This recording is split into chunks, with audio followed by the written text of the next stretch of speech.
इस वक्त की बड़ी खबर आपको बता दें, राम मंदिर दान चोरी मामले में एक तरफ लगातार एक्शन जारी है, छापेमारी की जा रही है उन कर्मचारियों के घरों पे जहां पर ये अंदाजा लगाया जा रहा था कि यहां पर करोड़ों का माल छिपा हुआ हो सकता है। वहीं दूसरी तरफ आपको बता दें कि बड़े बड़े खुलासे भी हो रहे हैं। लवकुश मिश्रा की पत्नी के नाम पर जमीन की बात सामने आई है। वहीं दूसरी तरफ ये भी बताया जा रहा है कि बैंक कर्मियों को 3 महीने पहले ही पता था कि कर्मचारी कुछ तो घोटाला कर रहे हैं राम मंदिर मामले को लेकर। तो क्या कुछ और अपडेट है बताएंगे आपको। मेरे साथ मौजूद है मेरे सहयोगी हर्षी। सर, सबसे पहले बात करें बैंक कर्मियों को लेकर, क्या कुछ खुलासा सामने आया है? बिल्कुल, देखिए बड़ा खुलासा हुआ है कि कहीं ना कहीं इस मामले की जानकारी बैंक को 3 महीने पहले से थी, क्योंकि ये कहा जा रहा था कि जो कर्मी थे जो कि कैश गिना करते थे उसको हटाने के लिए 3 महीने पहले ही कहा गया था और बैंक ने कह दिया था, यानी एसबीआई की तरफ से, क्योंकि एसबीआई ने कर्मचारियों को रखने का काम किया था जो कि कैश गिनते थे, लेकिन वो ट्रस्ट के लोग थे।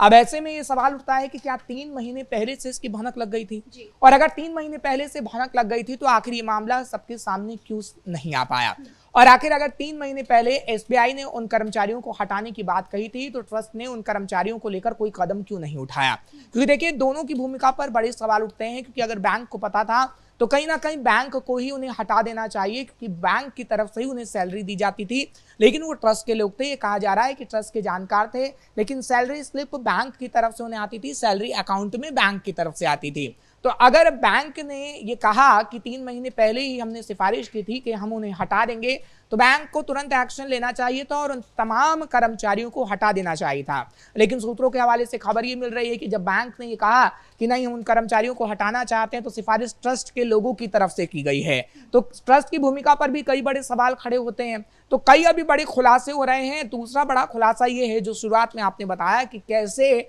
जो लवकुश मिश्रा की पत्नी है या फिर टिन्नू यादव की पत्नी है, उनके नाम पर करोड़ों की संपत्ति बताई जा रही है। सूत्रों के हवाले से खबर यह भी मिल रही है कि लवकुश मिश्रा की पत्नी के नाम 100 करोड़ से ज्यादा की प्रॉपर्टी है। अभी कितना है ये जानकारी आधिकारिक तौर पर हमारे पास नहीं है, लेकिन ये जरूर पता लगेगा शाम आते आते कि हाँ कितनी बाकायदा प्रॉपर्टी है, करोड़ों की है, इस बात की जानकारी तो मिल रही है। लेकिन जब तक पुलिस पूरी तरीके से पूछताछ नहीं कर लेगी, दस्तावेजों को अपने कब्जे में नहीं ले लेगी, जब तक इस बात की पुख्ता जानकारी नहीं आ सकती। लेकिन इतना जरूर है कि जब इस प्रॉपर्टी का पता लगा है तो योगी आदित्यनाथ से मांग की जा रही है कि इन चोरों के घरों पर बुलडोजर चलाया जाए और जितनी भी तमाम प्रॉपर्टियां हैं उस पर बुलडोजर चलाने का काम योगी आदित्यनाथ की तरफ से किया जाए। ये सवाल ओवैसी भी पूछ रहे हैं कि कब तक बुलडोजर या फिर एनकाउंटर होता है, क्योंकि अभी तक हमने देखा है कि किसी और मामले की बात होती, मुसलमानों की बात होती, जो ओवैसी कह रहे हैं कि अगर मुसलमानों की बात होती या फिर कोई ऐसा अपराधी होता जो मुसलमान है और उससे कोई गलती करिए तो तुरंत बुलडोजर या फिर एनकाउंटर हो जाता, लेकिन अभी इतना वक्त हो गया लेकिन अभी तक कुछ एक्शन नहीं हुआ। देखिए ओवैसी को गलत फहमी है कि मुसलमानों का ही एनकाउंटर होता है और मुसलमानों के घर ही बुलडोजर चलता है। हम बार बार एग्जांपल देते हैं, दाल मंडी में वाराणसी की आज भी बुलडोजर चल रहा है और वो मुसलमान और हिंदू को देखकर नहीं चल रहा। वहां पर चौड़ीकरण किया जाना था सड़क का और हम देख रहे हैं कि हिंदुओं की दुकानें भी जद में आ रही हैं और मुसलमान की दुकानें भी जद में आ रही हैं,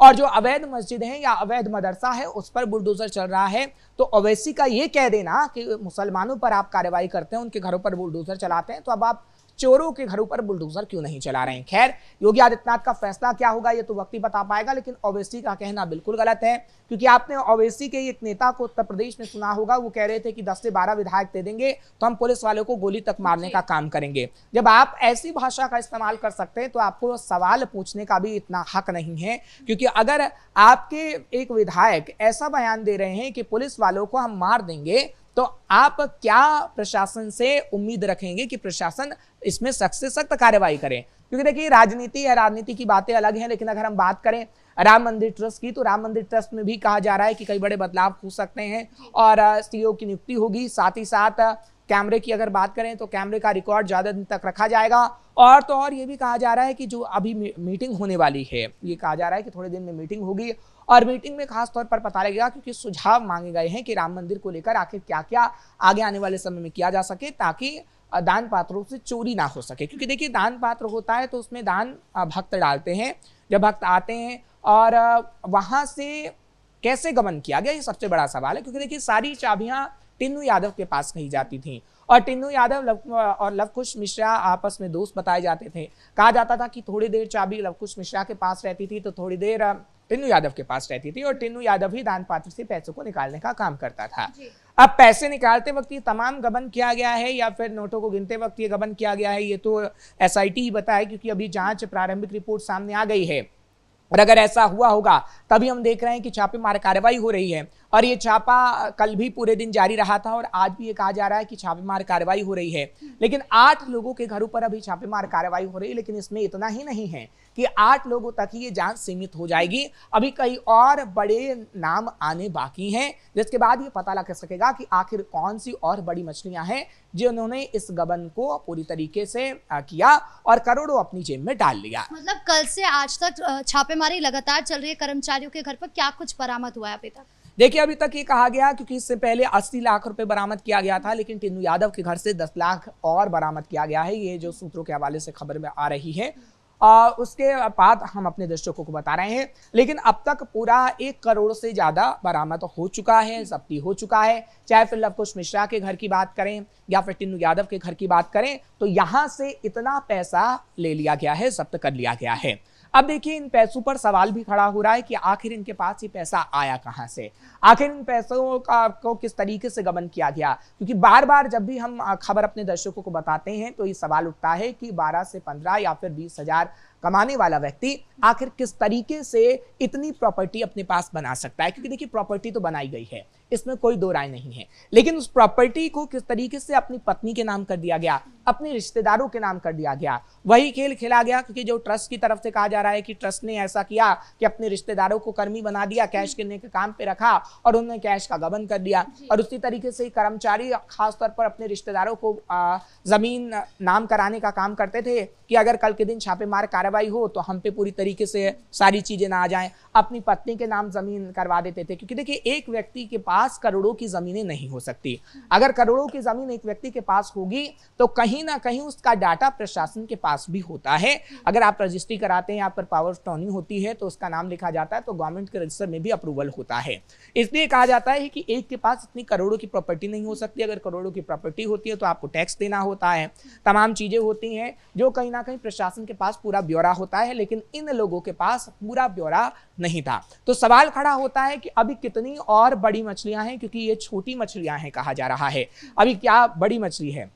दूसरी बात, चंपत राय को लेकर इस वक्त सवाल खड़े हो रहे हैं कि चंपत राय से आखिर की पूछताछ नहीं की गई। लेकिन अगर ट्रस्ट की बात करें तो ट्रस्ट ये कह रहा है कि हम बाकायदा एक प्रेस कॉन्फ्रेंस करेंगे कुछ दिन में मीटिंग के बाद, और उस प्रेस कॉन्फ्रेंस में तमाम बातों को क्लियर किया जाएगा। सर, ट्रस्ट को लेकर ये भी कहा जा रहा है कि इसके अंदर फेरबदल होगी, क्या ट्रस्ट को भंग कर दिया जाएगा या उसके कुछ मेंबर्स को चेंज किया जाएगा, और क्या सोचकर उन जिनको नियुक्त किया जाएगा वो कौन कौन हो सकता है? देखिए, नियुक्ति की अगर बात करें तो कहा जा रहा है कि जो सरकारी सेवा में लोग हैं, जो रिटायर हो चुके हैं, उन कर्मचारियों को वहां पर रखा जाएगा और पूरी निगरानी होगी, मॉनिटरिंग होगी, सीईओ की नियुक्ति होगी और कैश की निगरानी खास तौर पर होगी कि कैसे जब कैश गिना जाएगा तो उसको रखा जाए ताकि उसमें कोई गबन ना हो पाए। तो इतना जरूर कहा जा सकता है कि आगे आने वाले समय में जिस भी पद पर राम मंदिर में किसी कर्मचारी की नियुक्ति होगी तो पूरा ब्यौरा सबके पास होगा और साथ ही साथ कोई गबन ना हो उसके लिए पूरी तैयारी होगी। लेकिन अब राधिका आते हैं राजनीति पर, क्योंकि देखिए, उत्तर प्रदेश में राम मंदिर को लेकर राजनीति खूब हो रही है। यहाँ पर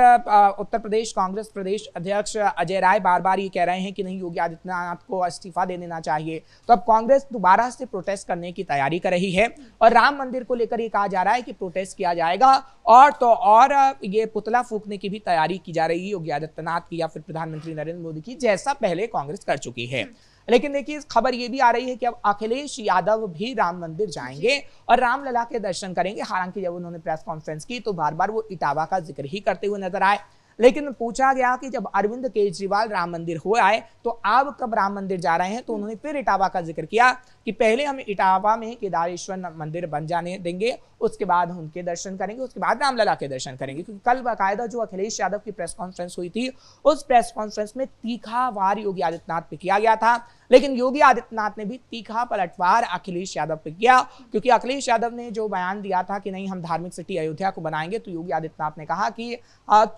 पहले जो चोरी करते थे, जो घोटाले करते थे, आज वो धर्म की बातें करते हैं। और वाकई ये बात ठीक है, क्योंकि समाजवादी पार्टी और कांग्रेस की बात करें तो आज क्यों उन्हें हिंदू धर्म याद आ रहा है, आखिर आज क्यों वो सनातन की बात कर रहे हैं, इसलिए कर रहे हैं कि वोट चाहिए, नहीं तो राम मंदिर चोरी के मुद्दे से उन्हें कोई लेना देना नहीं। अखिलेश यादव ये भी कह रहे हैं कि नेशन फर्स्ट नहीं, बीजेपी के लिए हमेशा डोनेशन फर्स्ट ही नजर आ रहा है। देखिए ऐसे तो आपके पास भी कई चंदा आता है, कहाँ से आता है, चाहे चुनाव के लिए या किसी भी चीज़ के लिए, क्योंकि आप चंदा तो लेते हैं, उस चंदे का आखिर पूरा ब्यौरा क्या आप प्रशासन को देते हैं या फिर आगे आने वाले समय में चुनाव आयोग को दिया जाता है? नहीं दिया जाता, क्योंकि देखिए चंदे को लेकर बार बार सवाल उठते रहे हैं, लेकिन ये लोगों की आस्था से जुड़ा दान चोरी का मामला है, इससे बड़ा मामला है और इसकी जांच पर थोड़ा हमें भरोसा रखना होगा, जिसके बाद कई बड़े खुलासे और हो सकते हैं। जी, इस मुद्दे पर जानकारी देने के लिए आपका बहुत बहुत धन्यवाद। तो कुल मिलाकर राम मंदिर दान चोरी के मामले में एक तरफ लगातार एक्शन हो रहा है, तो वही दूसरी तरफ बड़े बड़े खुलासे भी हो रहे हैं। अब इस पे क्या कुछ